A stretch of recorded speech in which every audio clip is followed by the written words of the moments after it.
Physics की class में आज हम यहाँ पर फिजिक्स क्लास 12th में इम्पॉर्टेंट क्वेश्चंस के बारे में डिस्कस करेंगे जो आपके बोर्ड एग्जाम के लिए इम्पॉर्टेंट रहेंगे। इससे पहले इम्पॉर्टेंट क्वेश्चंस भी हम एक क्लास आपको दे चुके हैं, जिसमें हमने यूनिट फर्स्ट के इम्पॉर्टेंट क्वेश्चंस को वहाँ पर बताया था, बच्चों को लिखवाया भी और ये भी बताया किस टाइप से पूछे जाते हैं और उसमें आपको कितना सॉल्व करना है। तो ये हमारी इम्पोर्टेंट क्वेश्चंस की सेकेंड क्लास है और यहाँ पर हम लोग यूनिट सेकेंड यानी कि वैद्युत धारा, जो हमारी सेकेंड यूनिट है वैद्युत धारा, और वैद्युत धारा से जो इम्पोर्टेंट क्वेश्चन बन सकते हैं बोर्ड एग्जाम में पूछे जाते हैं उनको मैंने यहाँ पर मेंशन किया है। और क्वेश्चन में हमें क्या क्या याद करना है, कैसे याद करना है, ये सब यहाँ पर हम लोग डिस्कस करेंगे। तो देखो यहाँ पर पहला क्वेश्चन हमने लिया है। पहला क्वेश्चन है आपका, देखिएगा बहुत ज्यादा एग्जाम में पूछा जाता है, वेरी शॉर्ट में पूछा जाता है क्वेश्चन ये, क्योंकि यहाँ पर हमने वेरी शॉर्ट क्वेश्चन और लॉन्ग सभी मेंशन किए हैं। तो देखो ये फर्स्ट वाला आपका अति लघुत्तरी में पूछा जाता है, यानी कि वेरी शॉर्ट में इंपॉर्टेंट रहता है कि ओमीय तथा अनओमीय प्रतिरोधों की परिभाषा दीजिए तथा वोल्टेज V और धारा I के बीच ग्राफ कीजिए। तो इस क्वेश्चन में आपको सबसे पहले करना क्या है, ओमीय प्रतिरोध और अनओमीय प्रतिरोध की परिभाषा याद रखनी है। उसके बाद तुम्हें B और I के बीच ग्राफ को शो करना है, ठीक है। देखो अगला क्वेश्चन आपका वेरी शॉर्ट का ही है कि विशिष्ट चालकता की परिभाषा दीजिए और मात्रक एवं विमीय सूत्र, यानी कि इस क्वेश्चन में हमें क्या क्या याद करना है ये देखिएगा। इसमें हमें विशिष्ट चालकता की परिभाषा को अच्छे से तैयार करना है, फिर आप इसका सूत्र याद रखेंगे, सूत्र से आपका मात्रक और विमीय सूत्र कैलकुलेट हो जाएगा। यानी कि विशिष्ट चालकता की हमें परिभाषा, मात्रक और विमीय सूत्र याद रखना है। अब इसका सूत्र क्या होता है, तो सूत्र देख लो, इसका सूत्र होता है सिग्मा इक्वल टू 1 में रो होता है इस टाइप से। यानी कि आप लिख सकते हो, इसको आप लिख सकते हो विशिष्ट चालकता इक्वल टू 1 विशिष्ट प्रतिरोध, ठीक है। आप लिख लेना यहाँ पर विशिष्ट चालकता बराबर 1 विशिष्ट प्रतिरोध, ठीक है। तो ये इसका सूत्र हो जाएगा। अगला क्वेश्चन देखो, ये भी आपका वेरी शॉर्ट ही है, वेरी शॉर्ट में पूछा जाता है कि विशिष्ट प्रतिरोध की परिभाषा। इसमें भी आपको विशिष्ट प्रतिरोध की परिभाषा को याद करना है, मात्रक और विमीय सूत्र। ये सब वेरी शॉर्ट के क्वेश्चन हैं, तो आपको परिभाषा, मात्रक और विमीय सूत्र इसका याद होना चाहिए।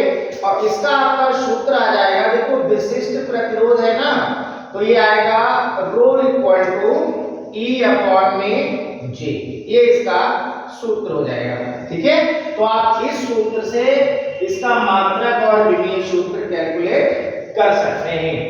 अगला क्वेश्चन है धारा घनत्व की परिभाषा।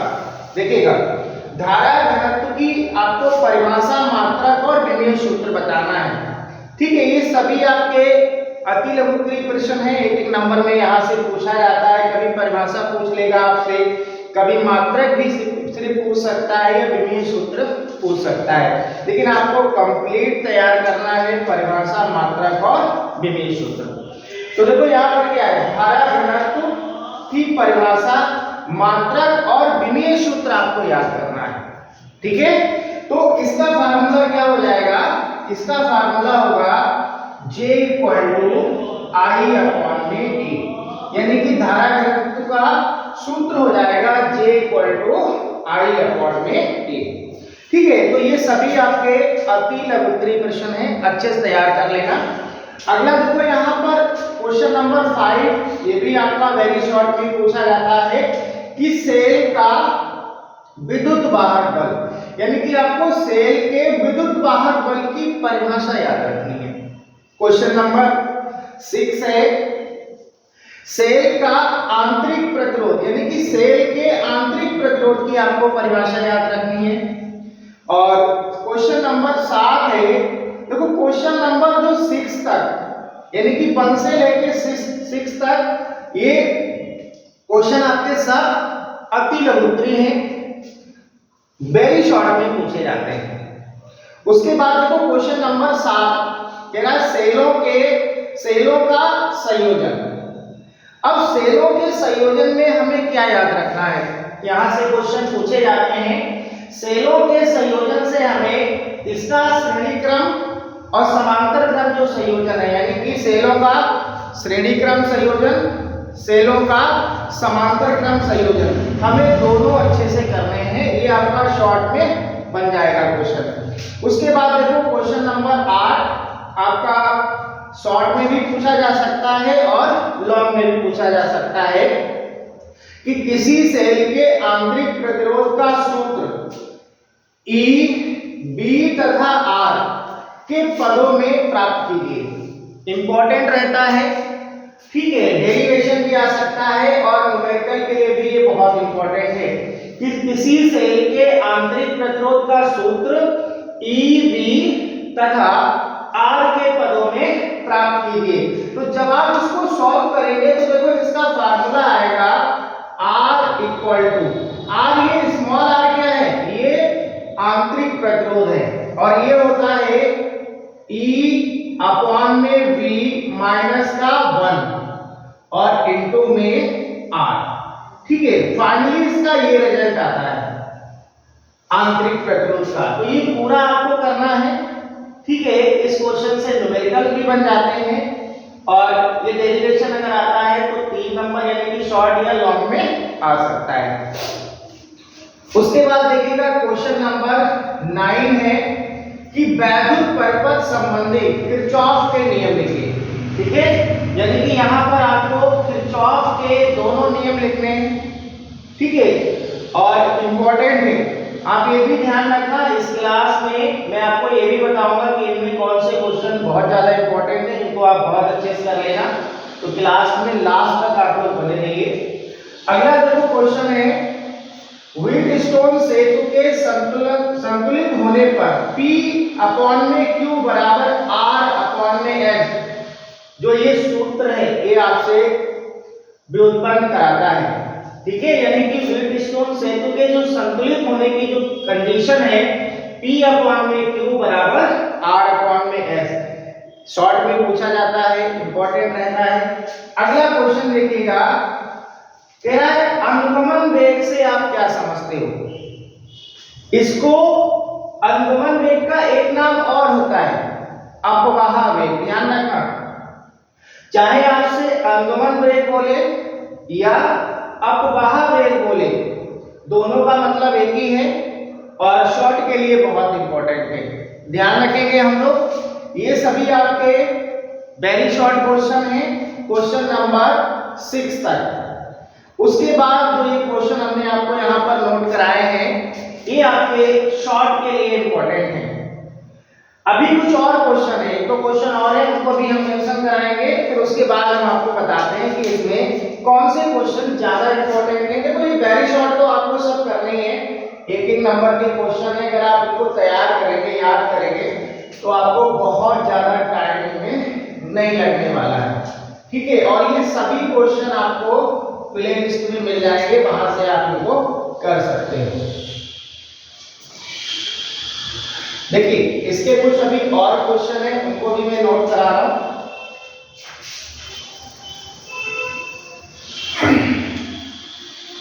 देखो लास्ट क्वेश्चन हमने आपको नोट कराया था कि अनुगमन वेग या अपवाह वेग से आप क्या समझते हो। ये अगर पूछा जाता है तो ये शॉर्ट के लिए भी बहुत इंपॉर्टेंट है और इससे देखो लॉन्ग क्वेश्चन भी बनता है। किस टाइप से बनेगा तो आप नोट करिए, ठीक है। मैं यहाँ पर लिख दे रहा हूं क्वेश्चन नंबर 12 डाल के। देखिए अनुगमन वेग के आधार पर अनुगमन वेग के आधार पर अनुगमन वेग के आधार पर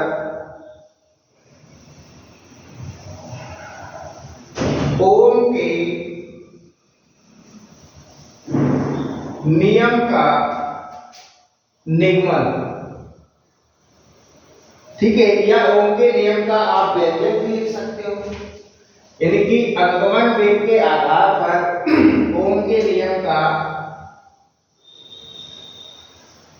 व्यंजक प्राप्त कीजिए। देखो बेटा, ये इंपॉर्टेंट एक लॉन्ग क्वेश्चन है, ये ध्यान रखना इस चैप्टर का, ठीक है। आपको ये बहुत अच्छे से तैयार करना है कि अनुगमन वेग क्या है या अपवाह वेग। अनुगमन वेग या अपवाह वेग के आधार पर ओम के नियम को प्रूफ कराता है, और अगर इस टाइप से क्वेश्चन पूछा जाता है फिर ये आपका शॉर्ट लॉन्ग क्वेश्चन में बन जाएगा, ठीक है। उसके बाद देखो एक और हम आपको क्वेश्चन नोट करा रहे हैं, 13 करके डाल लेना आप। आवेश की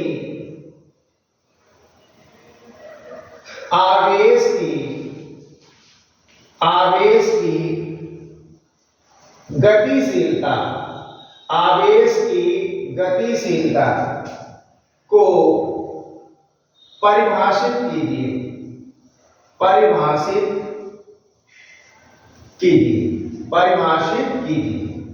ठीक है। ये वेरी शॉर्ट के लिए इंपॉर्टेंट रहेगा, यानी कि म्यू इक्वल टू होता है वी डी अपॉन में ई, ये फार्मूला है आवेश की गतिशीलता का, ठीक है। तो ये वेरी शॉर्ट है आपका। एक दो क्वेश्चन और हैं शॉर्ट के लिए इंपॉर्टेंट है, आप इनको भी नोट कर लीजिए। क्वेश्चन नंबर आप 14 डाल लेंगे, ठीक है। वैद्युत धारा तथा अनुगमन वेग, बार बार बोल रहा हूं, अनुगमन वेग को अपवाह वेग भी बोलते हैं, में संबंध, ठीक है। तो ये शॉर्ट में बन जाता है कि वैद्युत धारा और अनुगमन वेग में संबंध बताइए। तो इसका रिजल्ट भी आपको मालूम होना चाहिए कि हमें कितना करना है। तो ये I = NEAVD होता है। तो I यहाँ पर वैद्युत धारा है और VD क्या है, अनुगमन वेग है, ठीक है। एक और क्वेश्चन है लास्ट है आपका धारा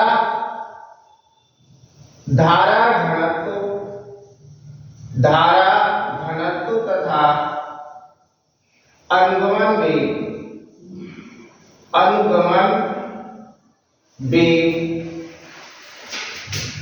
में संबंध, ठीक है। यानी कि धारा घनत्व तो अगर आपसे अनुगमन वेग में संबंध पूछता है तो आपको ड्राइव करना है J = NEVD, ठीक है। तो यूनिट सेकेंड से हमने यहाँ पर 14 क्वेश्चन सेलेक्ट किए हैं, जिसमें आपने भी देखा होगा मोस्टली आपके एक नंबर वाले क्वेश्चन हैं। सबसे ज्यादा इसमें हमने एक नंबर वाले क्वेश्चन हैं, इसलिए आपको लग सकता होगा कि नंबर ऑफ क्वेश्चंस ज्यादा है, ठीक है। तो एक नंबर वाले क्वेश्चन तो आपको मोस्टली याद ही करने पड़ेंगे। देखो एक नंबर वाले क्वेश्चन जो है ये ऐसा नहीं है ये सभी आपके बोर्ड एग्जाम में पूछे गए। शॉर्ट में आपको सेलों का संयोजन करना है और ये आपका आंतरिक प्रतिरोध का सूत्र है, ये आपका शॉर्ट और लॉन्ग दोनों में आ सकता है।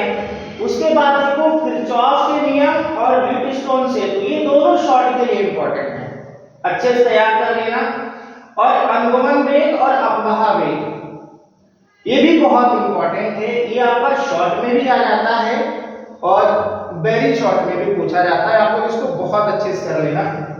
उसके बाद अनुगमन वेग या अपवाह वेग के आधार पर ओम के नियम का निगमन, यानी कि आप ओम के नियम का सूत्र ड्राइव करते हैं, अच्छे से कर लेना।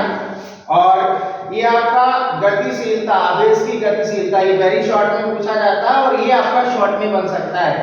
वैद्युत धारा और अनुगमन वेग में संबंध, जिसमें आपको I = NEABD ये आपको प्रूफ करना है। और नेक्स्ट है धारा घनत्व और अनुगमन वेग में संबंध, यानी कि J क्या होता है, धारा घनत्व है, J = हो जाएगा NEBD। ठीक है, तो ये सभी क्वेश्चन आपको बहुत अच्छे से याद करने हैं।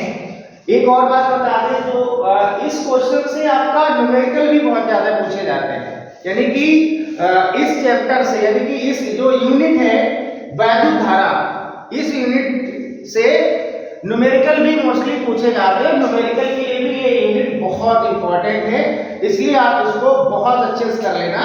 और जो नेक्स्ट क्लास होगी उसमें हम यूनिट 3 के इंपॉर्टेंट टॉपिक या हम कहें इंपॉर्टेंट क्वेश्चंस के बारे में डिस्कस करेंगे, इसके न्यूमेरिकल, इसके डेरिवेशन, और ये वेरी शॉर्ट क्वेश्चन है, ये सब आपको प्लेलिस्ट में मिल जाएंगे, आप वहां से जाके इनको कर सकते हो।